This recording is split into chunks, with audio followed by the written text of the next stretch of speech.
النهارده هنجرب 3 اماكن سماش برجر وده الجزء الثاني، ودول اكتر 3 طلبتوهم مننا في التعليقات. يلا بينا. اول واحد سماش اند جو، قلت لنا كتير قوي عليه في التعليقات. الباكجينج حلو بس متدبس، فهنفتح كده. عمري ما كنت هفكر فيها دي. انت قلت لي عبقريه عشان خاطر انا فتحته كده. طلع كده. طبعا طلبنا ساندوتشين الكلاسيك واكتر ساندوتش بيطلب عندهم. اول واحد، تاني واحد، و2 فرايز. الساندوتش في سماش اند جو بيطلع معاه فرايز، هل مكتوب عليهم ولا لا؟ هو مش مكتوب عليهم، فاحنا هنفتح ونستكشف. ندوق البطاطس الاول وبعدين ندوق البرجر. ايه ده؟ البرجر الاول؟ انا بتاعت البطاطس الاول. عليها ملح وعليها توابل، طعمها حلو بصراحه. طعمها حلو، ما فيهاش طعم زيت يضايق. شامم ريحه تيستي صوص من قبل اي حاجه. اوكي، ده الكلاسيك. الكلاسيك دبل ب 120 جنيه. عامة ما بنحبش بقى نفتح الساندوتش ونمسك مكون ونقعد صراحه يعني لا. اوكي،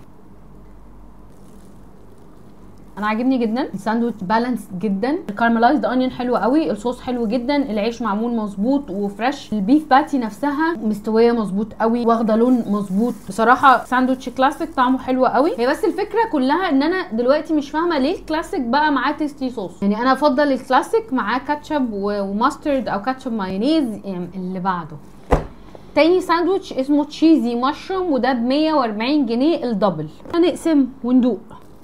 قالوا لنا على سماش اند جو، بجد عايش مبسوطين قوي قوي قوي قوي. عجبني ان المشروم معمول ببصل. المشروم مع البصل والصوص اللي موجود ده صوص رانش. في فلفل اسود كتير في الساندوتش ده، اعتقد ده من المشروم مع البصل. محطوط فيه فلفل اسود مطحون خشن شويه كده، فباين ومدي طعم للساندوتش تحفه. ساندوتش خطير بجد ولا غلطه. اللي بعده، لو في 10 قالوا لنا نجرب سماش اند جو، ففي 20 قالوا لنا نجرب الشاب كاظم.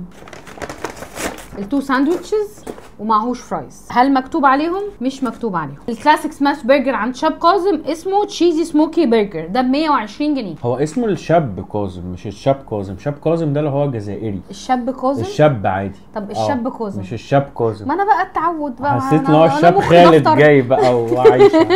ده شكل الساندوتش. هو الساندوتش شكله حلو، مش هحكم بدري، بس البصل مش كارملايزد. لحمه ناشفه جدا. لحمه ناشفه، مفيهاش فاتس، ملهاش طعم. اللحمه ملهاش طعم، يعني انا ضايقه طعم العيش حلو جدا، الصوص حلو جدا، الجبنه لطيفه، بس اللحمه ناشفه خالص، يعني زيرو طعم.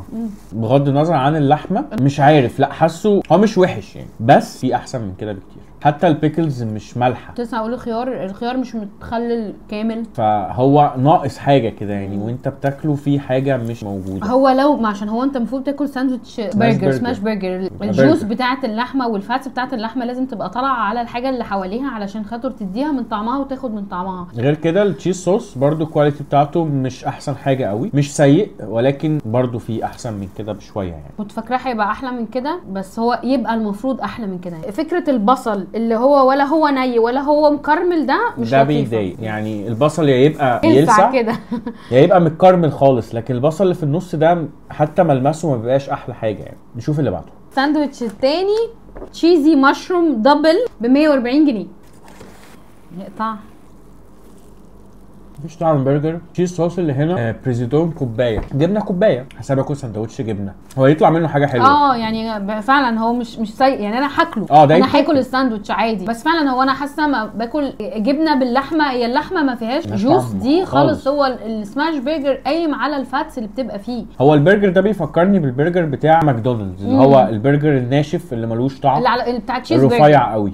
بالظبط. تشيز صوص ده بقى طعمه كمان قوي قوي، اقوى بقى من المشروم ومن البصل ومن البيكلز. هم حاطينه على دي على اساس ان هو يعني يرفع من الطعم، الجبنه مختلفه عن اللي فات، بس هي غير موفقه قوي يعني. ما اقدرش اقول ان هو وحش. هو مش سيء، ولكن لا، لو انا عايز اطلب سماش برجر ويعني اتمزج بيه هيكون في اختيارات غير اللي بعده. اذا كان بقى في 10 كومنتات على سماش اند جو و20 على شاب كاظم، فكان في 50 على عترة، اللي هو بقى ازاي في ناس كاتبه اصلا ازاي فيديو سماش برجر من غير عتر، واحنا اصلا ما كناش نعرفه يعني، ما كناش نسمع عنه اصلا. لا عشان احنا برضو يعتبر احنا لسه جداد على اسكندريه يا جماعه، يعني احنا يعني له كل الاحترام والتقدير، بس احنا اللي جداد على اسكندريه. طيب لا، في هنا حاجات حلوه، مناديل وفي جلافز وكمان 2 كاتشب. لا والمفاجاه بقى ان في اسم الساندوتش، انا مش مصدقه نفسي. لا ده كده عترة خرج بره التراك خالص. يعني كده حاجه تانية خالص. اوكي، هو برضو في تفسير شويه لهذا البذخ لان هو اغلى واحد فيهم. الساندوتش في عترة بتطلع من غير فرايز. عترة المنيو بتاعهم كبير قوي، احنا ان شاء الله احنا بنجربه بقى مره كله ايه على بعضه كده، لان في ناس كتير قوي قالت الشاورما عنده حلوه، الحواوشي بتاعه خطير، بس احنا كنا مينلي عايزين نكمل السماش برجر. هو بس عترة عامل حركه كده يعني ايه مزعجه شويه. هو الكلاسيك سماش برجر ده ب 127 جنيه و19 قرش، وبعد كده الفات بقى لوحدها 14%، فيعني ايه زودوا بقى 127 زائد 14% ب 144 جنيه و78 قرش. في ايه يا عترة؟ اوكي ده شكله كلاسيك خالص، خيار مخلل وبصل متقطع صغير وجبنه طماطم وخس. اوكي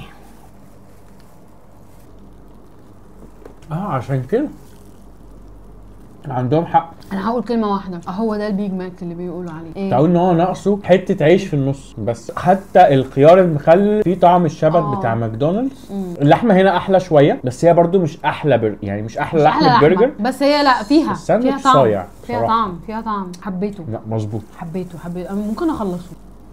بيحبوا البيج ماك، هذا هو البديل الارخص. اللي بعده بس ايه رايكم في الكوبايات الجديده؟ نكمل. تاني ساندوتش من عترة او مشروم. ده برضو بناء على ترشيحاتكم لينا. سعر الاو مشروم دبل من عترة 135 جنيه 96 قرش، وزودوا انتوا الضريبه. ده شكل الاو مشروم. ساندوتش حلو صراحه، ولكن الجبنه دي اللي هي الجبنه الكريمي البيضه دي مش جايه معايا خالص مع البرجر، لان هي اساسا ملحها زياده. يعني هي جبنه فيها ملح وقوامها تقيل قوي، هي الجبنه الكوبايه دي، فمخليه الدنيا كده مضيعه طعم الحاجه. يعني انا دقت المشروم لوحده والبرجر لوحده، حتى البيكلز هنا طعمها راح. الجبنه دي لو كانت اتشالت واتبدلت بجبنه تانية كان هيبقى ساندوتش عظيم مقبول، ولكن طبعا اللي فات كان خرافي. هنقول اكتر واحد في الكلاسيك عجبك سماش اند جو. عترة. لا عترة.